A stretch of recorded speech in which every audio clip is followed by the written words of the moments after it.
Hi everyone, কেমন আছো তোমরা? আশা করি সকলে তোমরা ভালো আছো। আর আমিও অনেক ভালো আছি। আমি কেন বলবো, আমরা সবাই ভালো আছি। তো 2024 সালকে বিদায় জানিয়ে আমরা 2025 সালকে বরণ করে নিলাম। আজকে 1 জানুয়ারি। তো আজকে 1 জানুয়ারিতে সবাইকে হ্যাপি নিউ ইয়ার। আর এই নতুন বছর সবাইয়ের ভালো কাটুক, সবাই ভালো থেকো, সুস্থ থেকো। তো এখন আমি এই জমিতে এসেছি। এই জমি, এই যে মানে বর এসেছে, বরের সঙ্গে এসেছি। ওই যে দাঁড়িয়ে, ওই যে ও দাঁড়িয়ে।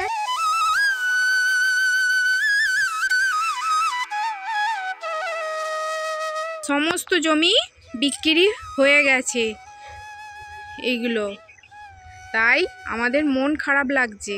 আমাদের জমি, দুটো জমি আছে এখানে। দুটো কেন বলবো, 3খানা জমি আছে। একটা সেই সব জমিগুলো মানে সব কারখানা হয়ে যাচ্ছে। এই যে কারখানা, এই একটা কারখানা, এগুলো সব কারখানা হয়ে গেছে। এই কারখানার লোকেরাই সব জমিগুলো নিয়ে নিয়েছে। আর এগুলো সব চাষবাস আর হবে না, এগুলো সব জমিগুলো নিয়ে নিয়েছে, বিক্রি হয়ে গেছে এগুলো সব। তো তোমাদের দেখাচ্ছি, চলো। খোঁটা পোতা আছে, দেখাচ্ছি। এই যে একটা খোঁটা পোতা, আর ওই দেখো খোঁটা পোতা, সব খোঁটা পোতা পুঁতে রাখা আছে সব। এগুলো একটা রাস্তা হবে এইটা, আর এগুলো সব কারখানা হবে। কারখানার জন্য সব বিক্রি হয়ে গেছে। কোথায়? ও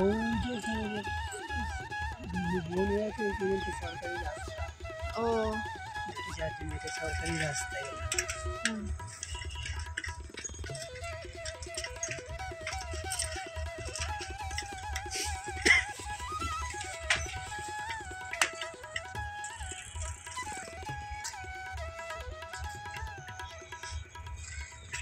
আর কারখানা করেছে, তো এই সব কারখানায় ঢুকবে কি? কারখানা এত পরিশ্রম করায় মানুষকে, এত পরিশ্রম করায় মানুষ। ওই মানে যখন জুট মিল বন্ধ হয়, জুট মিল তো সবসময় চলে না, জুট মিল যখন বন্ধ হয় কারখানায় এখানে ঢোকার চেষ্টা করে, যদিও বা লোক মারফত ঢোকে। এত পরিশ্রম করায় যে কি বলবো, সেখানে কাজ করা অসম্ভব হয়ে পড়ে। ছেড়ে দেয়, বলে বাড়িতে বসে থাকা অনেক ভালো, যেই পয়সায় কাজ করব সেই টাকায় ওষুধ খেতে হয়। এরকম একটা ব্যাপার। 1 মাস পুরো কাজ করতে হবে, তবে আবার মাইনে দেবে। যদি 1 সপ্তাহ কাজ করে তার শরীর খারাপ হয়, তাহলে আর মাইনেই দেবে না, ঠিক আছে? আর এটা হচ্ছে দীপ্তিকল। দীপ্তিকল থেকে মানে সব জমির, সমস্ত জমিতে জল যায়। ধান চাষ হয় এখানে, আলু ফালু কিছু চাষ হয় না, কাঠা ফসল কিছু হয় টুকটাক, আর সব ধান চাষ হয়। তারপরে এগুলো টুকটাক কাঠা ফসল হয়েছে। আর এই দিকটা হয়েছে।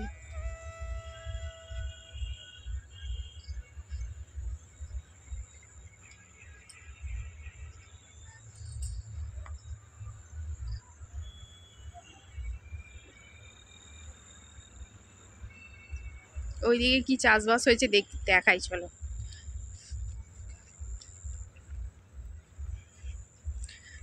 আজ সন্ধ্যেবেলা আবার এক জায়গায় যাবো। ওকে কামাই করতে বললাম। প্রত্যেক দিন তো কাজ করো, তো আজকে 1 জানুয়ারি, আজকে এক জায়গায় যাব, মানে গির্জাতে যাব একটু। তো সেই জন্যে একটুখানি, রোজ রোজ কি বাড়িতে ভালো লাগে বলো না? চলো কি হয়েছে এখানে দেখাই। টমেটো হয়েছে, আর ওটাই হয়েছে সিম। আগুলো সব সর্ষে হয়েছে, সর্ষে বুনেছে সব। এগুলো সব কারখানা হয়ে গেছে এগুলো। দাঁড়িয়ে আছে, বাড়ি যায়। আর ঠান্ডা লাগছে কি। রেডি হয়ে গেছি, চার্চে যাব, চন্দননগর চার্চে। আজকে খুব সুন্দর সাজায়, আর আজকে লাস্ট দিন ভেতরে ঢোকার জন্যে আজকেই লাস্ট দিন, তাই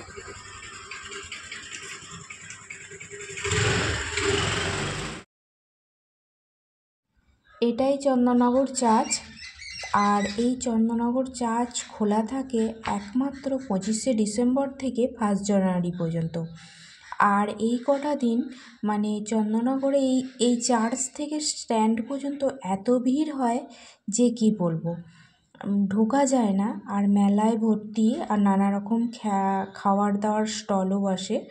আর এটা হলো যিশু যে জন্মগ্রহণ করেছিলেন সেই তার কিছু গোয়ালঘরে সেইটাই তুলে ধরা হয়েছে, মানে বোঝানোর চেষ্টা করা হয়েছে যে এই অবস্থায় যিশু জন্মগ্রহণ করেছিলেন।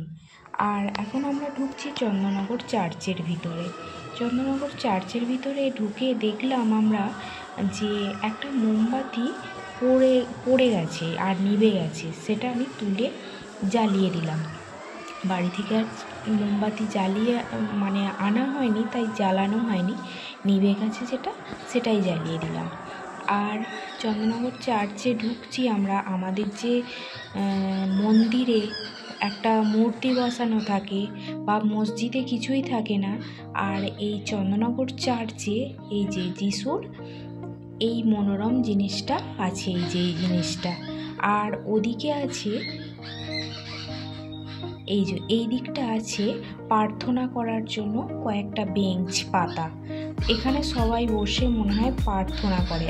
আর চন্দননগর চার্চটা এতটাই নিস্তব্ধ যে এই এত লোক কোলাহল হচ্ছে তাও নিস্তব্ধ কিন্তু বজায় আছে।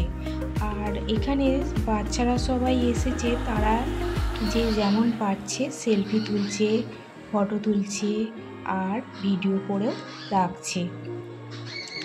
আর আমরাও তাই করলাম, কিছুটা ভিডিও, ফটো, সেলফি যেমন বলবে তেমন একটু তুলে নিলাম। এটাও তাই, এটাও ওই বোঝানো হয়েছে যে যিশু খুব খারাপ অবস্থায় জন্মগ্রহণ করেছিলেন। আর এটা হচ্ছে যিশুর মৃতদেহ, যিশুকে যে অবস্থায় মৃত্যু দেয়া হয়েছিল সেই অবস্থাটাই আর কি বোঝানো হয়েছে। আর আমরা তারপরে স্ট্যান্ডে এসেছি, স্ট্যান্ডে এসে গাড়ি রাখবো কোথায় খুঁজেই পাচ্ছি না, তা গাড়ি রাখার একটা জায়গা নেই, এত লোকজন, এত টোটো, এত গাড়ি।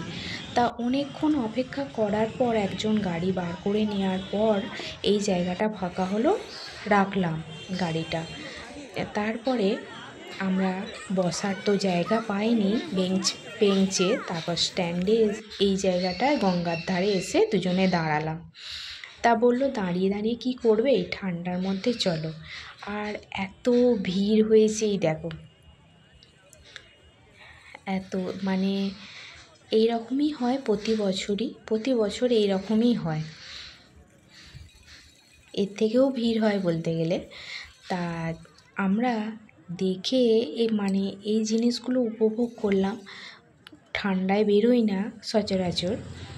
তারপরে আমরা এলাম পাপড়ি চাট খাবো বলে এই দোকানটাতে। ফুচকা তো খাই, ফুচকা আজকে খেলাম না, আজকে পাপড়ি চাটই খেলাম। আর এই লোকটা মানে পাপড়ি চাট বানালো, আমাদের দিল, আমরা বললাম এইটা 2 ভাগ করে দাও, এতটা আমরা একা খেতে পারবো না, 2 ভাগ করে খাবো। তা একটা প্লেটেই দিল, আর 2টো চামচ দিয়েছিল অবশ্য, 2টো চামচে আমরা ভাগ করে দুজনে মিলে খেলাম।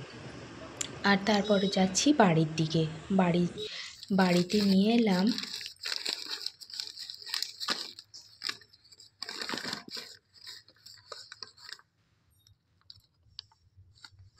খেজুরে গুড়ের রসগোল্লা। তা এই রসগোল্লা মিষ্টিটা আমাদের এই 25 সাল যেন মিষ্টির মতন যেন সুন্দর হয়, এই কামনাই করি আমরা, তাই না? আমাদের জীবনটা যেন এই মিষ্টির মতনই সুন্দরভাবে কাটে। আজকের ব্লগটা তবে এখানেই শেষ করছি, টাটা, বাই বাই, সবাই ভালো থেকো।